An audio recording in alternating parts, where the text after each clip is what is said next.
اعوذ باللہ من الشیطان الرجیم، بسم اللہ الرحمن الرحیم۔ السلام علیکم ورحمۃ اللہ وبرکاتہ۔ امید ہے آپ سب خیر خیریت سے ہوں گے۔ آج ہم مضمون اسلامیات میں الدرس الثانی لام سورۃ الانفال آیت 29 تا 37 تک پڑھیں گے اور سمجھیں گے۔ اسٹوڈنٹس، آگے بڑھنے سے پہلے ہم ایک تقابلی جائزہ لیتے ہیں کہ سورۃ الانفال آیت 29 تا 37 میں کون کون سی باتیں اللہ تعالیٰ نے ارشاد فرمائی ہے۔ نمبر 1، تقوی اور گناہ کی خاصیت بیان ہوئی ہے۔ کفار مکہ کا سازش بیان ہوا ہے۔ کفار مکہ کا اللہ کی آیات سے انکار یعنی اس میں شک بیان ہوا ہے۔ کفار مکہ کا اپنے لیے عذاب کا مانگنا اور اللہ کے عذاب نازل نہ ہونے کے وجوہات بیان ہوئے ہیں۔ کفار کے بیت اللہ کی عبادت کرنے کا جو طریقہ تھا وہ بیان ہوا ہے، اور اسلام کی مخالفت میں کفار کا مال خرچ کرنا باعث حسرت اور پچھتاوا ہے، یہ بیان ہوا ہے، اور ناپاک لوگوں کو پاک لوگوں سے الگ کر کے ان کو جہنم میں ڈالنا اللہ تعالیٰ نے اس کے بارے میں ارشاد فرمایا ہے۔ تو آئیے اب ہم اپنے سبق کا باقاعدہ آغاز کرتے ہیں۔ اعوذ باللہ من الشیطان الرجیم، بسم اللہ الرحمن الرحیم۔ یا ایھا الذین آمنوا ان تتقوا اللہ یجعل لکم فرقانا ویکفر عنکم سیئاتکم ویغفر لکم واللہ ذو الفضل العظیم۔ مومنوں، اگر تم خدا سے ڈرو گے تو وہ تمہارے لیے امر فاروق پیدا کر دے گا، یعنی تم کو ممتاز کر دے گا اور تمہارے گناہ مٹا دے گا اور تمہیں بخش دے گا، اور خدا بڑے فضل والا ہے۔ وَإِذْ يَمْكُرُ بِكَ الَّذِينَ كَفَرُوا لِيُثَبِّتُوكَ أَوْ يَقْتُلُوكَ أَوْ يُخْرِجُوكَ وَيَمْكُرُونَ وَيَمْكُرُ اللَّهُ وَاللَّهُ خَيْرُ الْمَاكِرِينَ۔ اور اے محمد صلی اللہ علیہ وآلہ وسلم، اس وقت کو یاد کرو جب کافر لوگ تمہارے بارے میں چال چل رہے تھے کہ تم کو قید کر دے یا جان سے مار ڈالے یا وطن سے نکال دے، تو ادھر تو وہ چال چل رہے تھے اور ادھر خدا چال چل رہا تھا، اور خدا سب سے بہتر چال چلنے والا ہے۔ وَإِذَا تُتْلَى عَلَيْهِمْ آيَاتُنَا قَالُوا قَدْ سَمِعْنَا لَوْ نَشَاءُ لَقُلْنَا مِثْلَ هَذَا إِنْ هَذَا إِلَّا أَسَاطِيرُ الْأَوَّلِينَ۔ اور جب ان کو ہماری آیاتیں پڑھ کر سنائی جاتی ہے تو کہتے ہیں یہ کلام ہم نے سن لیا ہے، اگر ہم چاہے تو اسی طرح کا کلام ہم بھی کہہ دیں، اور یہ ہے ہی کیا، صرف اگلے لوگوں کی حکایتیں ہیں۔ وَإِذْ قَالُوا اللَّهُمَّ إِنْ كَانَ هَذَا هُوَ الْحَقَّ مِنْ عِنْدِكَ فَأَمْطِرْ عَلَيْنَا حِجَارَةً مِنَ السَّمَاءِ أَوْ ائْتِنَا بِعَذَابٍ أَلِيمٍ۔ اور جب انہوں نے کہا اے خدا، اگر یہ قرآن تیری طرف سے برحق ہے تو ہم پر آسمان سے پتھر برسا یا کوئی اور تکلیف دینے والا عذاب بھیج۔ وَمَا كَانَ اللَّهُ لِيُعَذِّبَهُمْ وَأَنْتَ فِيهِمْ وَمَا كَانَ اللَّهُ مُعَذِّبَهُمْ وَهُمْ يَسْتَغْفِرُونَ۔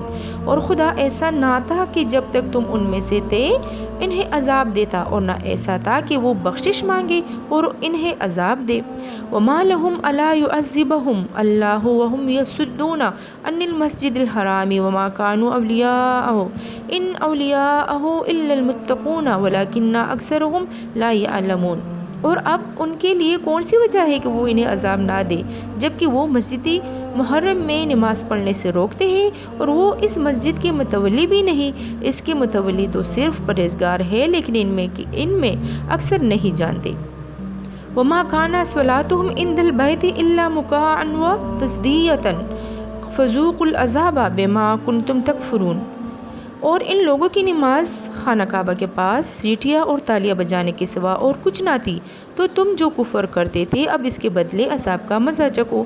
ان الذین کفروا ينفقون اموالهم ليصدوا عن سبیل اللہ سينفقونها ثم تكون عليهم حسرة ثم يغلبون والذین کفروا إلى جہنم يحشرون۔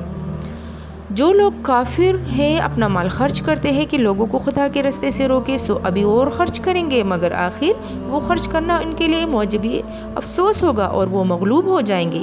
والذین کفروا الی جہنم یحشرون۔ اور کافر لوگ دوزخ کی طرف آنکے جائیں گے۔ لیمیز اللہ الخبیث من الطیب ویجعل الخبیث بعضہ علی بعض فیرکمہ جمیعا فیجعلہ فی جہنم اولئک ھم الخاسرون۔ تاکہ خدا ناپاک کو پاک سے الگ کر دے اور ناپاک کو ایک دوسرے پر رکھ کر ایک ڈھیر بنا دے، پھر اس کو دوزخ میں ڈال دے، یہی لوگ خسارہ پانے والے ہیں۔ اسٹوڈنٹس، یہاں پر آیت نمبر 27 میں تقوی اور گناہ کی خاصیت بیان ہوئی ہے آیت نمبر 29 میں۔ اس میں اللہ تعالیٰ نے تقوی اور گناہ کی خاصیت بیان فرمائی ہے، اور اللہ تعالیٰ نے کفار مکہ کی سازشوں کا ذکر کیا ہے کہ جب وہ آپ صلی اللہ علیہ وآلہ وسلم کے لیے سازش بنا رہے تھے تو اللہ تعالیٰ ان کا سازش ناکام بنا رہا تھا۔ اسی طرح آیت نمبر 30 میں کفار مکہ کی کفر اور اللہ کی آیاتوں سے کفار کا انکار کرنا بیان ہوا ہے۔ کفار مکہ کا اپنے لیے عذاب مانگنے کا ذکر ہوا ہے بسبب قرآن کے حق ہونے میں شک کی بنا پر۔ اللہ تعالیٰ نے عذاب کا نازل نہ ہونے کے 2 وجوہات کا ذکر فرمایا ہے۔ ایک یہ کہ آپ صلی اللہ علیہ وآلہ وسلم ان میں موجود تھے، دوسرا یہ کہ ان میں سے اکثر لوگ استغفار کرتے تھے۔ اللہ تعالیٰ نے ارشاد فرمایا کہ اس کا یہ مطلب نہیں کہ ان کو عذاب نہیں دیا جائے گا، بلکہ یہ ارشاد فرمایا کہ صرف متقی لوگ عذاب سے بچے رہیں گے۔ اللہ تعالیٰ نے کفار کی عبادت کے بارے میں بتایا کہ ان کفار کی عبادت کیا تھی۔ بیت اللہ کے پاس سیٹیاں بجانا اور تالیاں پیٹنا کے سوا کچھ نہیں تھا، لہٰذا اللہ نے اس کی وجہ سے ان کافروں کو خبردار کیا کہ اس کی وجہ سے اب عذاب کا مزہ چکھو۔ اللہ نے ان کافروں کے بارے میں فرمایا کہ یہ لوگ اپنے کفر کی وجہ سے اپنے مال اس لیے خرچ کر رہے ہیں کہ لوگوں کو اللہ کے راستے سے روکے، اور ان کا خرچ کرنا سوائے حسرت اور پچھتاوے کے سوا کچھ نہیں ہوگا، اور آخرکار مسلمان ان پر غالب آ جائیں گے اور ان کافروں کا ٹھکانہ جہنم ہوگا۔ اللہ نے فرمایا کہ اللہ ناپاک لوگوں کو پاک لوگوں سے الگ کر دے گا، اور ان کافروں کو تمام کے تمام جہنم میں ڈال دیا جائے گا، اور یہی کفار جو ہے سراسر نقصان اٹھانے والے ہیں۔ اسٹوڈنٹس، آپ لوگوں نے اس سبق کو دوبارہ سے پڑھ کے سمجھنا ہے۔ اپنا خیال رکھیے گا۔ اللہ حافظ۔